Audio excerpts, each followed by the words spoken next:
So, magandang hapon sa inyo mga paps. So, magkakabit tayo nitong domino na pang Mio 125. Tsaka itong park light na dual contact. Tsaka yung park light lang talaga. So, sa Shopee ko lang ito nabili lahat. Mura lang. Kakabit natin. So, dito na tayo sa aking shop. So, bago tayo magsimula, syempre, tatanggalin natin itong mga bolts dito sa motor. So medyo masikip dito sa loob ng tindahan eh. At tinamad na ako ilabas pa tong motor. Dito na lang muna. So kunin natin yung natin dito. Yung mga kailangan nating tools.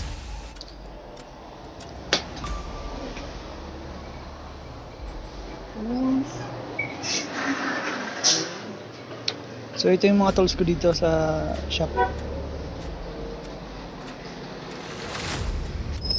So, yan, nabaklas na natin. Itong lahat naka to kasi naka 8mm na hang bolts. Lahat yung nasa batok, lahat tatanggalin nyo yan. Tsaka dito sa ilalim. Para mahugot nyo yung yung headlight AC. So yan, 10mm yan. Gamit lang kayo ng tools or socket para tanggal nyo yan, para mahila natin. So hindi na natin to tatanggalin na socket sa headlight. Ito lang yung tatanggalin. So ito yung yung signal light ko dito sa baba ko nilagay. So ito yung nagpalit na ako dati nito itong lead na to. Ilalagay natin yan dun sa likod kasi gagawin ko na yan dual contact na signal light. Sige, ugutin na natin. So parang liwanag nito paps kasi yan, maraming lead. So itabi naman na natin ito. So dito sa park light, dito sa taas yung park light ko. So hugutin din natin yan. Wala yan lamang kasi hindi kaya nilagyan talaga.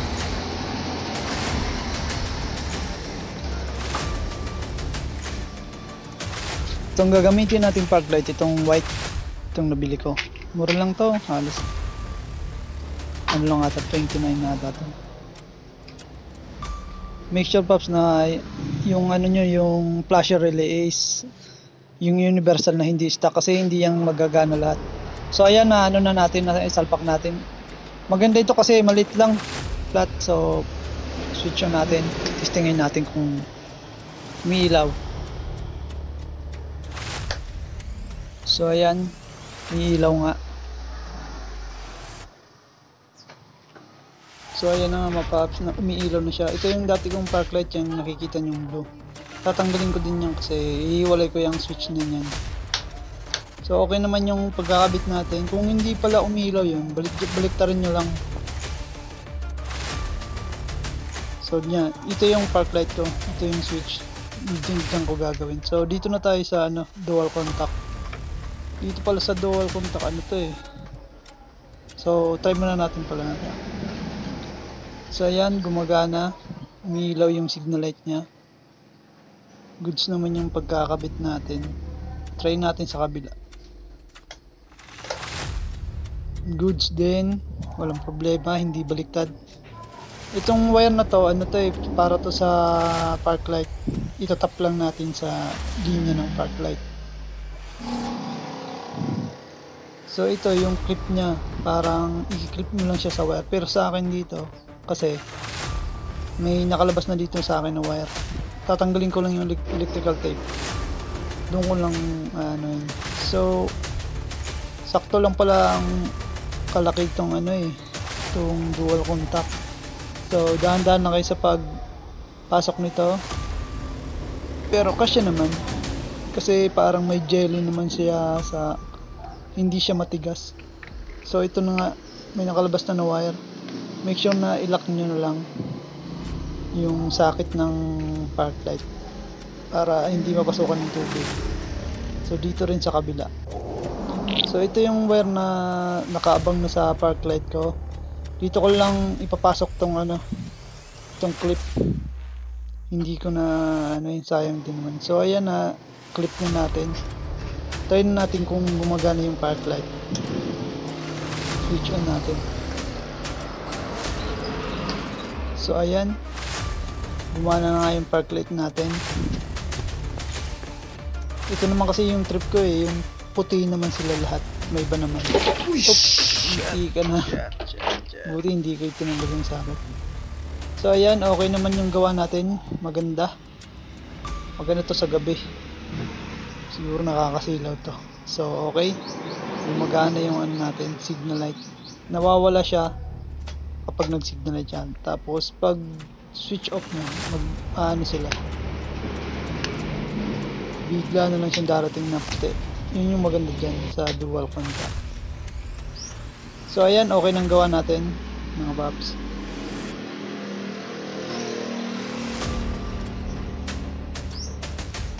Marami na akong signal light dito sa dual contact, dito sa lead strip ko na blue, may signal light pa dyan. Bali dito sa harap is 4 na eh, tapos sa likod pa. So ito yung wire nya, ano naman siya, naka-organize naman siya, hindi siya makalat. So ito yung abang, ito yung sa lead strip ko na kulay blue, nakaabang na rin yan, salpak na lang yan. Ginawa ko siya kasi ano, sayang din naman yung blue na nakadikit dyan sa gilid ng headlight. So ibalik na natin mga ka-make sure na kompleto yung tornilyo natin. So ito naman yung tatanggalin natin para tanggal natin yung head cowling, kasi magpapalit tayo ditong domino na lever guard A350. Ay hindi pala lever guard eh, brake lever.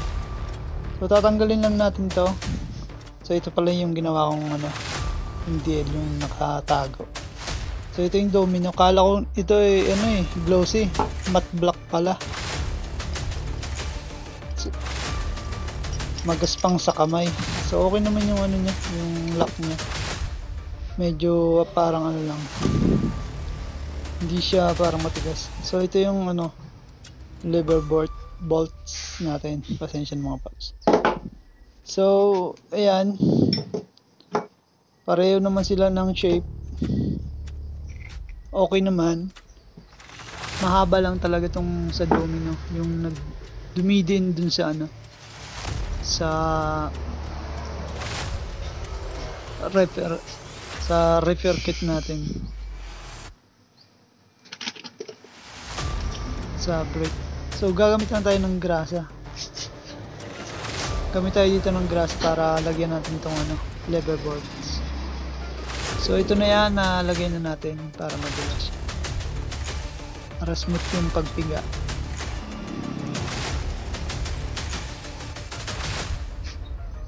So ito na nga, nakabit na natin. 10mm gamit kayo dito ng 10mm.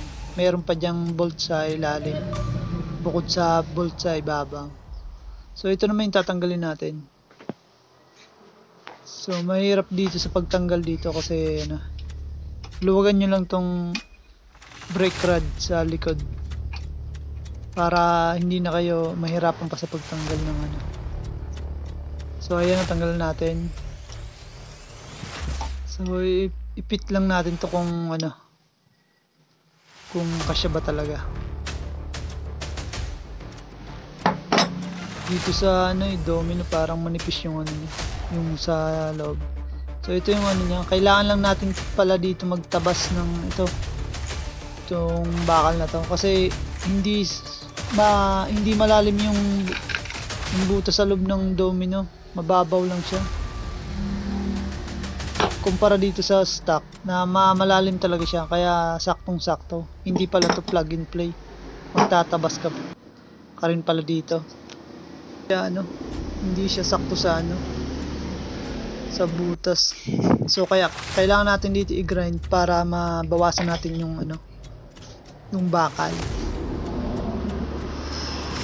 So ito yung ano, stock. Gamit lang kayo dito ng ano, vice grip para may hawakan kayo. So ito na yung natabas natin, kunti lang. Hindi naman siguro ito may epektan yung pag-break nya. Hindi naman matatanggal kasi mahaba naman yung sa kabila. Kasi kailangan lang natin talaga tabasan to kasi para malagay itong mapit tong ano, brick lever.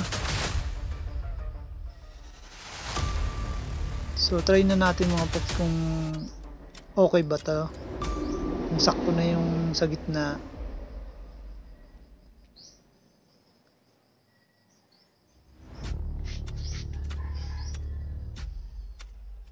So ayan nga, sakto na, di ba? Sakto na yan. Hindi naman siguro matatanggal to kung ano. Okay na ang gawa natin. So ayan, nalagay ko na. Yan palang lever bolts ko dyan. Ano yan, hindi na yan stuck. Natanggal kasi, nawala. Habang nasa biyaya ako, maluwag. So ayan, pang wave kasi yan. Kaya linagyan ko ng parang washer, ng spacer. So ayan, okay nang gawa natin. Okay naman yung fittings niya. So ito, tanggalin naman natin tong bolts na dalawa dito para mahugot natin yung ano, sa socket ng signal light dun sa likod. Kasi sayang nung tinanggal ko sa harap ng LED na sa signal light, ilagay ko na lang dito. Ingat lang kayo sa pagbubunot dito mga paps ha, kasi naiiwan yung ano, itong bumbilya. So original pa to, stock pa to, Stanley to. Okay pa naman to, gusto ko lang talaga magpalit. Itatago ko na lang siguro to. Matagal na to eh. Stanley original. So ito na yung lead ko sa likod. Okay naman yung pagkakapit niya. Saktong sakto naman sa butas. So okay na. Testingin na natin kung umiilaw yung gawa natin. Pero make sure na bago nyo ibalik sa socket, pailawin nyo muna. Para hindi na kayo magtanggal. Kasi mahirap tanggalin yun. So okay naman ang signal light natin. Napakaliwanag. Okay na okay, walang problema, hindi baliktad. So ito yung sa kabila. Okay, walang problema.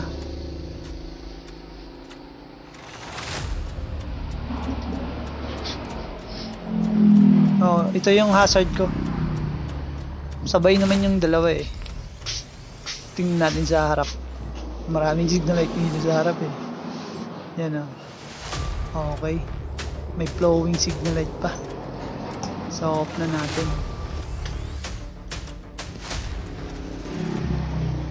So testingin lang natin tong ano, yung brake kung gagana ba pag start natin. Mahirap eh, walang hawakan sa ano, sa camera.